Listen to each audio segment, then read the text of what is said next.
Maqaa sima. Okay, filannoo si godha. Nama sadii keessaan filatta.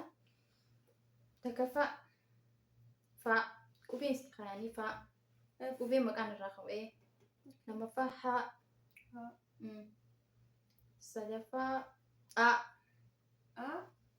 filadhu. Injo fa maafi nama maqaa Yaani yaadadhu nama si waliin jira. nama jaalala gaafatee ani gaafa deebisuu fi diigamu. Injo Yaadadhu. injiru Irraa asii deebi'u malee. maal deebita fa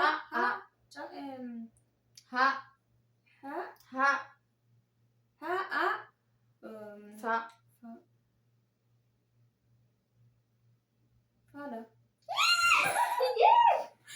duba faayoo baasoo jaalala Amma yoon si tole waa'ee jaalala isaa deebisiif hojii jiraadhu. Yoon si tole si fadhu jettee ni beekta. Isuma jaalata kalas. Akkam gootee nuwatu ni beekta. Beeynaan okkatee dhugaa rabbi yaani nama tokko maal beektaa?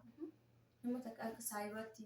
amma waan saayibaatti na waan saayiba Waa'ee dhuunfaa garuu jaalatu. malee saayiba naan kajamu. Waa'ee ka dhuunfaadha yoo ta'e qabuun. Garuu ammoo saayiba ni jira, obboleessi ni jira. Kun yoo ta'e hedduudha. Yaani namni obboleeyyan bilaa jira mire. Garuu waan ati hin beekne haan beeku hin jiru bara. Obboleeyyan himti yaani jechaadha. Kaatis yoon qosi darbaree fa'aa narraachi qabachuu. Si dararuun barbaadu. Na waan takka qabuuf. Yaa waan bara kun fudhatee jira. Amma dubbii gabaabaa dhaggeeffadhu faa. Hayya.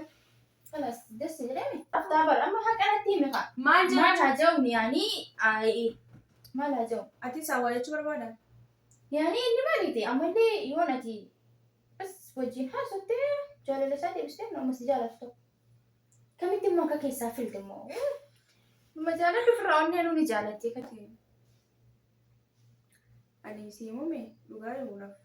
Nama dhugaan jaaladhu takka. Duuba akkamitti maqaa isaa kana keessaa filuu dandeesse? Filannoo naa keessa gaatii filannoo naa Kanas ni beekta kan ni feeta. Dhugaa hayaata akkamitti Ni beekta. beekta nama hin beekne tokko. Dhugaa naarsin. Hayaata filaa haquma rabbi mala hayaata.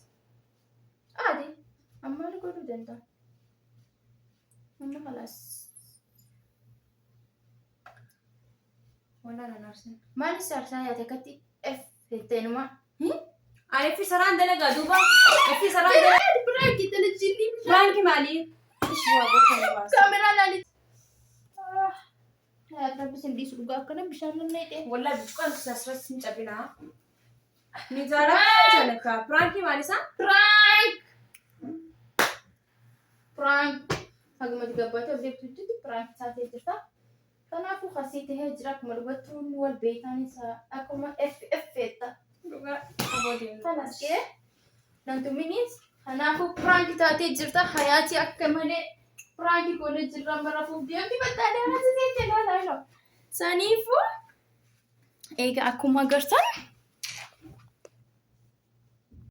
Xaaniyaa keessaa khalas asif prank hayaati irrimni qabee jira dubbii kanarratti akkuma ta'eef jira khalas namni maqaan faadha moo effete hayaatiin lolu jirti Xaaniyaa keessa galtee jirti kunoo Achi deemboof.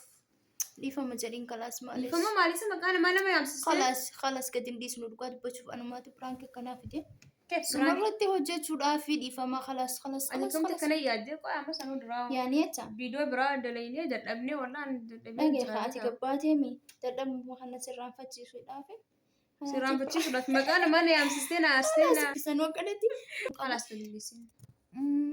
hayyama asif maaliif dhiifama jedhe Rakkoon qabu hordoftoota kabajamtoota keenyaa dhugaa hedduutu akka naarse garuu maqaa namaa yaamulleen seeraan alaa. Nama effii kanamu wallaa isheen filannoo goonaani malee nama akkasii dhuunfaa hojjaa sun hin qabu. Yoo gaa isheen barbaaddeena fiddee hin beekne egaa. Amma tana dhuunfaan viidiyoo gubbaa amma rafuuf deemna akkuma gartan. Battaaniyaa jala seennee magaara fuudhaaf deemnaa battaaniyaa jala seennee jirra. Haga viidiyoo biraatiin walitti deebinu yoo piraankiin kun isinitti tolee laayik sabskiraayib sheer godhaa fi haga viidiyoo biraatiin walitti deebinu. Assalaamu alaikum warahmatullahi wabarakatuh. Bye.